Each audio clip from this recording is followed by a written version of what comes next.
तो यहाँ पर मैंने ठाकुर जी को स्नान करा दिया है और उनको मैंने वस्त्र भी पहना दिए हैं।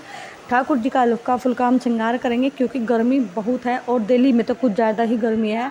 तो यहाँ पर हम उनको वस्त्र पहना देंगे और अब मैं ठाकुर जी का श्रृंगार जो है उसको रेडी करूँगी। अच्छा सा उस पर मैं गद्दा लगा के उस पर सुंदर सी चादर बिछाकर ठाकुर जी को विराजमान करूँगी। उसके बाद हम ठाकुर जी का एक एक करके श्रृंगार करेंगे। तो मैं ठाकुर जी को सिंहासन पर विराजमान कर देती हूँ। तो ठाकुर जी को मैंने सिंहासन पर बैठा दिया है। अब हम अपनी शालिग्राम भगवान जी को स्नान करा के उनको आसन पर विराजमान करेंगे। तो यहाँ पर मैं फैब्रिक से इसी तरीके से उनके लिए आसन बनाती और ठाकुर जी को उस पर विराजमान करती हूँ। इस तरीके से मैं बना देती हूँ और ये इसमें से जो हमारे शालिग्राम भगवान जी होते हैं वो अच्छे से कंफर्टेबल होकर बैठ जाते हैं। तो मैं यहाँ पर इनको विराजमान कर देती हूँ। ये हमारे ठाकुर जी के दर्शन कीजिएगा।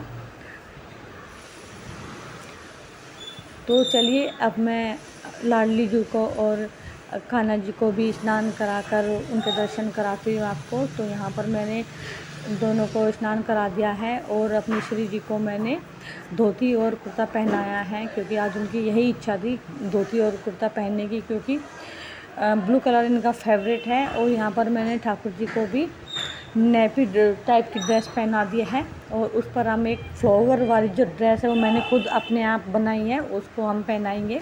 और इन दोनों का भी हल्का फुल्का ही हम श्रृंगार करेंगे कि जैसे मैंने बताया कि गर्मी बहुत है तो इसलिए हल्का फुल्का श्रृंगार ही करना अच्छा होता है।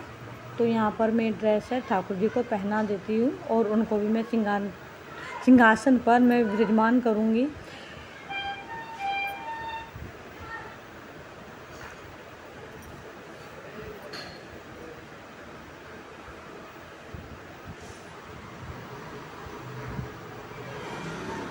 तो यहाँ पर हमारे ठाकुर जी तैयार हो गए हैं। जैसे कि मैंने बताया कि हल्का फुल्का श्रृंगार करेंगे। आप दोनों हमारे ठाकुर जी और श्री जी का भी दर्शन कर सकते हैं। हमारे ठाकुर जी और हमारी श्री जी बहुत प्यारी हैं। और मैं अब इनको इत्र लगाऊंगी। इत्र वस्त्र पहनाने के बाद आप अपने ठाकुर जी और श्री जी को इत्र ज़रूर लगाइएगा और गर्मी के अकॉर्डिंग ही आप इत्र का यूज कीजिएगा। जो इत्र हमारे ठंडे होते हैं गर्मी में वही यूज करनी चाहिए। इस तरीके से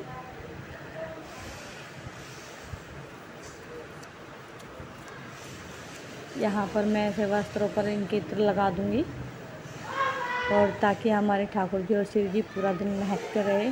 तो अब मैं ठाकुर जी और श्री जी को भी उनके सिंहासन पर विराजमान कर दूंगी। सबसे पहले मैं इनका हल्का फुल्का ही श्रृंगार करूंगी।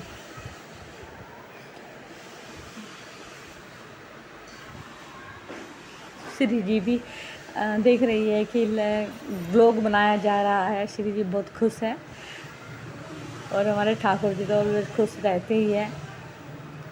हमारे श्री जी को श्रृंगार का वैसे बहुत शौक़ है लेकिन जैसे गर्मी है तो कम ही श्रृंगार करते हैं। यहाँ पर मैंने लाला का भी श्रृंगार कर दिया। आप इनके भी दर्शन कीजिए और आप मेरी श्री जी और ठाकुर जी के भी दर्शन कीजिएगा। इनका भी मैंने हल्का फुल्का ही श्रृंगार किया है। और एक बात और बता दूं कि आज जो बड़े लाला है और जो शालिग्राम भगवान जी है वो हमारे किसी भक्त के ठाकुर जी हैं। तो वो आज चले जाएंगे, वो उनको लेने के लिए आएंगे क्योंकि वे कुछ दिन के लिए ही हमारे यहाँ पर सेवा के लिए आए थे, या ये कहिए कि सेवा उनको हमसे सेवा चाहिए थी तो इसीलिए वो आए थे। तो यहाँ पर मैंने उनको नहलाकर स्नान कराकर वस्त्र आदि पहना दिया है और अब उनकी आरती कर रही हूँ। आरती करने के बाद हम इनको भोग लगाएंगे।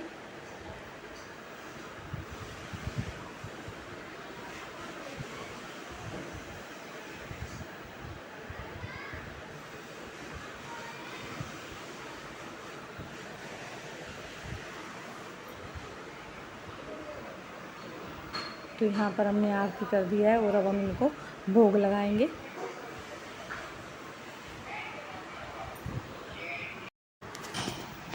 यहाँ पर हमने जैसे ही ठाकुर जी को भोग लगाया और उनकी आरती की, त्यों ही जिनके ठाकुर जी है वो भक्त आ गए हैं अपने ठाकुर जी से मिलने, अपने ठाकुर जी को लेने, क्योंकि 7-8 दिन से ठाकुर जी उनके साथ नहीं थे। तो मिलिए यहाँ पर ये ठाकुर जी की नन्ही सी प्यारी सी भक्त है और जो इनकी बहुत सेवा करती है, ये भी बहुत सेवा करती है। और इनकी सिस्टर है जो वो भी इनकी बहुत सेवा करती है, और मैया तो बहुत ज़्यादा ही सेवा करती है। तो ये इनकी मैया है और ये इनकी बहन है। तो यहाँ पर ये अपने कान्हा जी को देखकर बहुत खुश हुई, क्योंकि एक हफ्ते बाद ये फाइनली मिले थे। तो अब इनको ले जाने वाले हैं, अब ये ठाकुर जी को घर लेके जाएंगे। और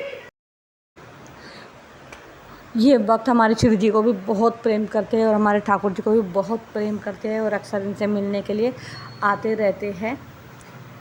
कभी कभी हमारे ठाकुर जी भी इनसे सेवा लेने के लिए इनके घर पहुंच जाते हैं। और ये तो सौभाग्य की बात होती है कि ठाकुर जी किसी भक्त से कैसे सेवा लेते हैं और कैसे नहीं लेते हैं। तो ये सब भी बहुत भाग्य की बात होती है, और हम तो चाहते हैं कि सभी लोग ठाकुर जी की ऐसे ही सेवा करते रहे। राधा वल्लभ श्री हरिवंश।